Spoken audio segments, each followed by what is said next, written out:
There are stories that become distorted because too many people speak at once. And then there are stories that become distorted because one of the central voices disappears completely while everyone else keeps talking. For months, that is exactly what happened around Eric Carroll and the Whittaker family of Odd, West Virginia. His name stayed active online long after his own voice nearly vanished from the conversation. Videos continued. Reactions multiplied. People chose sides. Some called him a manipulator. Some called him a rescuer. Others believed he was something in between. But through most of it, Eric himself remained largely silent. And according to Eric, that silence was not voluntary in the way people assumed. He says the internet confused silence with guilt. He says people assumed that because he was not answering every accusation immediately, he must not have had an answer. But in his telling, the situation was far more complicated than that. He claims there were legal concerns, ongoing tensions, private matters involving vulnerable adults, and documents he believed he could not fully discuss publicly without making things worse. And that matters because once a public story loses direct explanation from the people involved, the vacuum does not stay empty for long. The internet fills it. Speculation fills it. Emotion fills it. People begin arranging fragments into narratives that feel complete even when major pieces are still missing. And according to Eric, that is exactly what happened to him. Because by the time he finally returned to speak publicly again, he said the internet already believed it knew the full story. The problem, according to him, is that the public story was built from partial information, edited moments, assumptions about money, assumptions about contracts, assumptions about motives, and assumptions about what was happening behind the scenes inside the Whittaker household. Eric says those assumptions hardened into accepted truth before he ever had the chance to fully explain himself. And when he finally came back on camera, he did not start by attacking the family. He did not start by attacking Patrick. He did not start by blaming viewers. He started with something much smaller and much more personal. He said the situation traumatized him. That word matters because people online often treat internet controversy like entertainment. They imagine every person involved is simply choosing drama for attention. But Eric described something heavier than internet conflict. He talked about stress, emotional exhaustion, damage to his personal life, time away from his wife and children, financial strain, and the feeling of watching people publicly construct motive for him while he believed he could not fully answer. That was the emotional foundation of his return. Not triumph, not revenge, defense. And the first thing Eric chose to defend was not his personality. It was the contract. According to Eric, the contract became one of the most misunderstood parts of the entire situation because people online started assuming roles and responsibilities that were never formally assigned to him in the first place. So Eric tried to narrow the conversation down to specifics. He said the contract outlined only a few core responsibilities: creating social media channels under the Whittaker family name, supervising operations connected to those channels, guiding Patrick regarding tasks related to the content structure. That was the framework Eric described. Not ownership of the Whittaker family. Not legal control over their lives. Not total authority over the money people imagine flowing through the situation. Not becoming permanent caretaker of the household. And Eric emphasized something else repeatedly. The channels were not supposed to belong to him personally. They were supposed to exist under the Whittaker family identity itself. To Eric, that distinction mattered deeply because he says he wanted the family to have something sustainable connected to their own name rather than becoming permanently dependent on another creator's personal platform. Whether people agree with his execution or not, that was the reasoning he presented. He said he had watched the Whittakers become internet spectacle for years. He said he watched people mock them, use cruel labels, reduce them to jokes, turn disability and poverty into viral content. And according to Eric, Part of what motivated him was a belief that the family deserved some degree of dignity and protection inside a system already consuming them publicly. That is where the story becomes morally difficult, because real situations rarely divide neatly into heroes and villains. People online often want a simple answer. Was Eric helping or exploiting? Was he caring or benefiting? Was he protecting vulnerable people or using vulnerable people? But reality becomes harder to sort when someone may genuinely care while also operating inside a monetized internet ecosystem at the same time. Those two things can coexist uncomfortably, and that is part of why this story became so divisive. Eric did not deny that money existed around the channels. He did not deny that content creation was happening. What he disputed was the idea that every personal action he took was contractual motivated or financially required. Because according to Eric, many of the most intimate forms of help he provided were completely outside the contract itself. And that became one of the biggest points in his defense. The contract did not require him to drive repeatedly from Georgia to West Virginia. It did not require him to help with doctor visits. It did not require him to help with bathing, cleaning, medicine, clothes, or daily support. It did not require him to spend extended periods away from his own family. Eric says he did those things voluntarily because he believed the family genuinely needed help. And whether viewers trust him or not, that distinction became central to how he framed his role. Not as someone who purchased ownership over the family through paperwork, but as someone who stepped deeper into a fragile situation than the contract itself ever required. Then Eric addressed something else that had become deeply controversial: fundraising. According to him, he specifically did not want another GoFundMe structure surrounding the family because he believed fundraising controversies had already poisoned public trust around the Whittakers. He claimed his idea was different. Instead of asking audiences for constant emergency donations, he believed the family's own online channels could eventually support them more sustainably. Again, whether that would have worked is a separate question. But Eric presented it as evidence that his goal was not simply launching another public donation cycle. He says he understood how suspicious people already were about money connected to the family. And in his telling, he was trying to avoid repeating the same pattern. But then the story shifted. And according to Eric, the shift began with a phone call from Patrick. That call became one of the most important turning points in Eric's entire account because he says it was the moment the situation stopped feeling like internet content management and started feeling like a crisis inside the home itself. According to Eric, Patrick contacted him after returning from the hospital with a broken leg. At first, the issue sounded relatively minor. Gas had allegedly gone missing.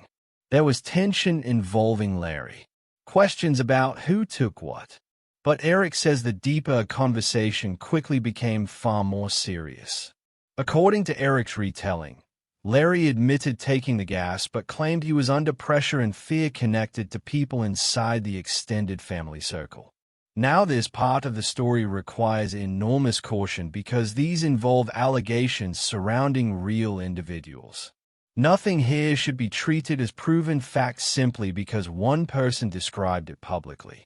But Eric presented that moment as the point where his understanding of the household fundamentally changed. According to him, the issue was no longer simply online content or money. The issue became safety, control, fear, and the vulnerability of people inside the home who could not easily protect themselves or clearly explain what was happening around them. Eric says he spoke to his wife after that conversation. Then he drove to West Virginia himself. Hours on the road, minimal stopping, trying to figure out whether the situation was truly as unstable as he had been told. And according to Eric, once he arrived, he immediately became involved in trying to help secure a protective order. That process, according to him, was frustrating and confusing. Attempts failed initially. Law enforcement discussions became complicated. The household itself remained tense. But eventually, according to Eric, the protective order was granted. and the way he described the aftermath was strikingly emotional. He said it felt like a dark cloud had lifted from the house. That image stayed with many viewers because beneath all the internet noise was still a real household filled with aging relatives, disabled adults, exhaustion, fear, dependency, and years of accumulated instability. Eric's account suggests he believed the family experienced temporary relief once certain individuals were pushed away from the property. But even then, the story did not calm down, because eventually Adult Protective Services entered the picture. And according to Eric, that changed everything again. Adult Protective Services did not enter the Whittaker story as internet drama. That distinction matters because by the time most viewers heard the phrase APS, the internet had already transformed the situation into factions, commentary channels, reaction videos, accusations, defenses, and endless speculation. But according to Eric Carroll, the moment APS became involved, the situation stopped feeling like social media entirely. It became institutional, legal, procedural, quiet in a way the internet rarely understands. And Eric says that transition frightened him, not because he believed help was wrong, but because he realized the situation was now moving into a system much larger than anyone making videos online. According to Eric, people had encouraged him to contact APS earlier. He claims viewers, commenters, and even some people close to the family were telling him that the Whittakers needed professional intervention, especially the most vulnerable members of the household. At first, he says he hesitated because once the state enters a vulnerable family situation, outcomes become unpredictable. You cannot simply call the process back once it begins. That is something people online rarely sit with long enough. Everyone demands intervention until intervention arrives. Then suddenly they confront what intervention actually means.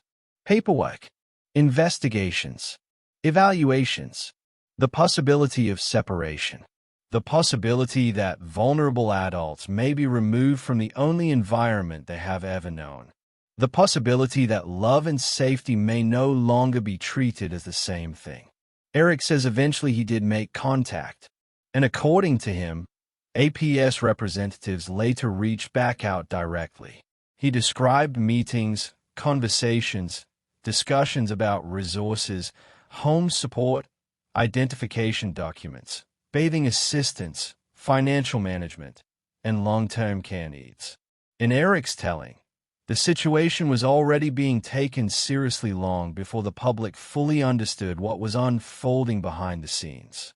That part is important because online audiences often imagine dramatic moments. One sudden raid, one explosive confrontation, one single decision that changes everything overnight. But systems like APS usually move slowly at first.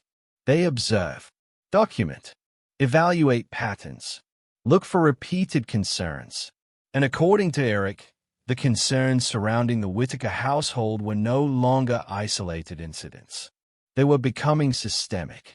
The aging caregivers, the condition of the home, the instability around visitors, the accusations involving BJ, the vulnerability of Timmy, Lorraine, and Ray, the questions about money, the inability of some family members to fully advocate for themselves. All of it was beginning to overlap into one larger institutional concern. Then Eric described one of the most controversial moments in his entire account. The folder. According to Eric, APS handed him paperwork connected to guardianship and conservatorship possibilities. Forms, evaluations, instructions, financial structures, notes about legal responsibility. And to Eric, this became one of the strongest pieces of evidence that his role had been misunderstood publicly from the very beginning. Because according to him, if his secret intention had truly been control or exploitation, this would have been the moment to seize it. The state was effectively discussing formal legal structures surrounding vulnerable adults. But Eric says he hesitated. He says he immediately thought about Betty. That matters because much of the internet conversation had already flattened Betty into either helpless victim or manipulative liar, depending on which side of the story viewers believed. Eric's version was more emotionally complicated than either of those extremes. He acknowledged Betty's failures. He acknowledged confusion inside the house. He acknowledged instability. But he also repeatedly emphasized something else. Betty had spent most of her life caring for those people. For decades. Before cameras. Before YouTube. Before online attention. Before donations. Before controversy. Betty was there. And according to Eric, that history made the guardianship question emotionally devastating.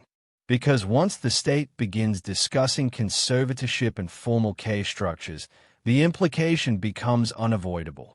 The family's existing support system is no longer considered sufficient. That realization changes the emotional temperature of the entire story. Because viewers online often speak about intervention in abstract language. They need help. Someone should step in. They shouldn't live like this. But intervention is not abstract to the people inside the home. It means strangers evaluating your life. Strangers deciding competence. Strangers deciding whether you are still trusted to care for the people you love. And according to Eric, that emotional reality weighed heavily on him. He said he had his own wife, his own children, his own responsibilities back in Georgia. He said he was not expecting to become entangled in decisions that could permanently reshape the Whittaker family structure itself. That statement matters because it complicates the simplistic internet version of the story. People online often imagine intentional masterminds moving every piece carefully from the beginning. But Eric describes something much messier. A situation escalating beyond what he initially believed he was stepping into. A situation where helping gradually became responsibility. And responsibility gradually became institutional scrutiny. Then Eric addressed another issue that had fueled enormous suspicion online. Money. Not abstract internet money. Specific money. Channel revenue. Public assumptions. Questions about profit. Questions about motive. Questions about whether helping and monetizing could ethically coexist. Eric's argument was not that money never existed around the channels. He openly acknowledged monetization. What he challenged was the idea that monetization automatically proved malicious intent. And this is where the entire Whittaker controversy becomes morally uncomfortable for almost everyone discussing it. Because the internet itself creates impossible contradictions around vulnerable people. Audiences want documentation. But documentation generates views. Views generate revenue. Revenue generates suspicion. Suspicion transforms every action into potential exploitation. And eventually the audience begins asking a question that may not even have a fully satisfying answer. Can vulnerable suffering ever be shown publicly without someone benefiting somewhere inside the process? That question hangs over the entire Whittaker story. Not just Eric. Not just Patrick. Everyone. Mark. Reaction channels. Commentary creators, news articles, documentary clips, even viewers themselves. The Whittakers became one of the internet's most consumed examples of rural vulnerability and disability. Millions watched, millions commented, millions emotionally reacted, and yet almost nobody fully agrees on where the ethical line actually sits. Eric's defense was essentially this. He says his intent mattered. He says the channels were supposed to benefit the family. He says many personal acts of care were unpaid and outside contractual obligation. He says he believed structure around the family was necessary. He says he became involved because he genuinely thought vulnerable people needed help. But the internet often distrusts intention once money enters the picture. And that distrust intensified as the situation became more chaotic. Because by this stage, the household itself was fracturing emotionally. According to multiple public accounts, tensions were growing inside the family. Trust was collapsing. Betty was hearing different stories from different people. Rumors spread constantly. Some individuals allegedly warned Betty that outsiders were trying to separate her from the people she had raised. Others argued intervention was the only way vulnerable adults could ever become safe. Inside a household already shaped by confusion, poverty, disability, and fear, those competing narratives became combustible. And according to Eric, this emotional confusion eventually began undermining everything. Because even while he believed he was helping, parts of the family were becoming suspicious of him too. That is one of the deepest tragedies in the entire Whittaker story. The closer outsiders tried to get to helping, the more complicated trust became. Every action acquired multiple interpretations. A ride to a doctor appointment could look like kindness or control. A camera could look like awareness or exploitation. A donation could look like support or manipulation. And inside a family already vulnerable to pressure, confusion spreads quickly once multiple outside influences begin competing for authority. Eric described this period almost like watching the house psychologically split apart. Different loyalties, different fears, different stories being told simultaneously. And hanging over all of it was the growing presence of state oversight.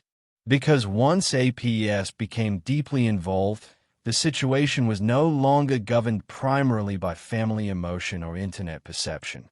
Documentation now mattered more than intention. Observations mattered more than explanations. Professional evaluations mattered more than public sympathy. And eventually, according to public reporting, that process culminated in the removals. Timmy, Lorraine, Ray, gone from the house, removed into state care. And according to Eric, that moment changed the emotional reality of everything that came before it. Because suddenly the internet was no longer simply debating content creators. Now the central question became far heavier. How did a family become so vulnerable, so publicly exposed, and so institutionally unstable that the state ultimately concluded some members could no longer safely remain there? That question still lingers over every part of this story. And according to Eric, the answer is far more complicated than the internet wanted it to be. After the removals, the internet did what it always does when a complicated story suddenly loses access to its central figures. It began constructing certainty out of fragments. Some people decided Eric had been part of a rescue effort from the beginning. Others decided he had manipulated his way into a vulnerable household under the language of helping. Entire communities formed around those competing interpretations. And while that was happening, according to Eric, the actual people at the center of the story were disappearing further into silence. Timmy was no longer visible. Lorraine was gone from public view. Ray disappeared too. And the silence surrounding them created something dangerous. A vacuum where everyone else began speaking for them. That is part of why Eric's return carried so much emotional weight. Because he was not only responding to accusations, he was responding to a deeper fear that the Whittaker story itself had become frozen into caricature. Online, people had started reducing years of suffering, caregiving, poverty, disability, manipulation, internet attention, and institutional intervention into a simple battle between heroes and villains. But Eric argued the reality was far messier than that. He repeatedly emphasized that almost everyone involved believed, at least at some point, that they were helping. That may be the most uncomfortable truth in the entire story. Because people prefer obvious evil. It is emotionally easier to process, easier to identify, easier to condemn. But situations involving vulnerable families rarely collapse through cartoon villainy alone.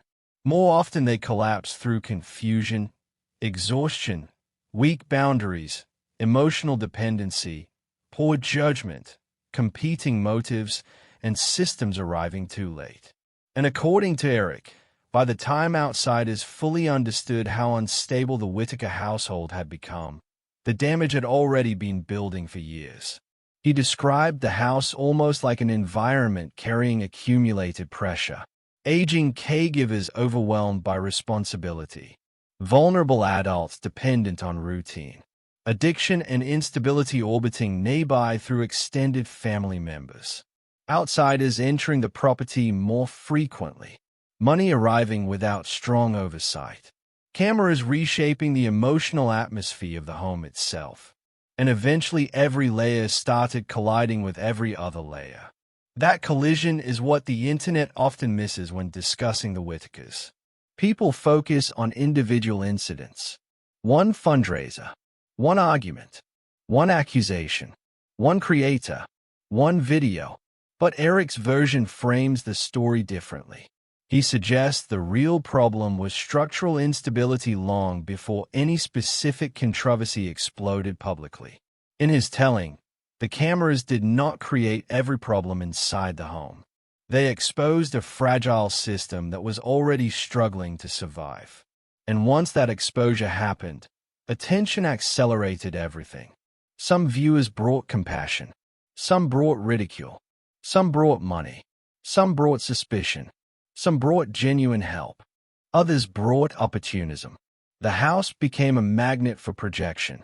Everyone arriving at the Whittaker property believed they understood what the family needed. But according to Eric, almost nobody fully understood the emotional complexity of the environment itself. Because even deeply flawed caregiving relationships can still contain real attachment. That is why the removals devastated Betty so profoundly. And Eric acknowledged that pain directly. He did not describe Betty simply as a monster or manipulator. He described someone exhausted, emotionally overwhelmed, and deeply bonded to people she had spent decades caring for, even if that care had become insufficient by institutional standards. That distinction matters because internet culture often destroys nuance. A person becomes either saint or monster. Victim or exploiter, rescuer or predator. But the Whittaker story refuses to stay that simple. And maybe that is why it continues haunting people long after the major headlines faded. Because underneath all the controversy sits a harder question. What happens when vulnerable people become internet famous before stable systems exist around them? The Whittakers were never equipped for viral visibility. Not psychologically. Not financially, not institutionally, not emotionally. And once millions of strangers became emotionally invested in them, the family stopped existing only as a private household. They became a public moral argument, a symbol people used to debate poverty, exploitation, disability, rural America, addiction, ethics, content creation, and social neglect. That amount of projection crushes fragile people. Eric's final message seemed shaped by that realization more than anything else. He repeatedly pushed back against the idea that viewers truly knew the whole story simply from watching clips online. He argued that the public saw fragments while assuming total understanding. And according to him, the silence surrounding many events was not proof that nothing complicated existed behind the scenes. It was proof that some situations cannot be responsibly explained in real time, while vulnerable people are still living inside them. That does not automatically make Eric correct. It does not erase public concerns. It does not answer every question about money, influence, contracts, or judgment. But it does force the conversation into more difficult territory than internet certainty usually allows. Because by the end of his reign, Eric was not really asking viewers to see him as a hero. He was asking them to recognize complexity, a fragile family, an unstable home, confused loyalties, real affection mixed with public exposure, care mixed with monetization, intervention mixed with grief, and vulnerable people trapped at the center of forces much larger than themselves. That is why this story still refuses to dissipate. Not because people are obsessed with spectacle alone, but because the Whittaker family became a mirror reflecting uncomfortable questions about the internet itself. What does visibility actually do to vulnerable people? When does documenting suffering become consuming suffering? Can online audiences genuinely help fragile families without destabilizing them further? And once millions of strangers emotionally attach themselves to a household, is privacy ever truly recoverable again? Eric Carroll returned to say the public never had the full picture. Maybe nobody ever will. Because some stories do not end cleanly. They fracture into competing truths carried by different people who all experience the same events from different emotional positions. In some way, underneath all those competing narratives remains the part easiest to forget. A family in Odd, West Virginia whose lives changed forever once the internet arrived at their front door. If you have thoughts on the Whittaker family story, the role of social media, or where the line exists between helping and exploiting vulnerable people, leave your perspective in the comments below.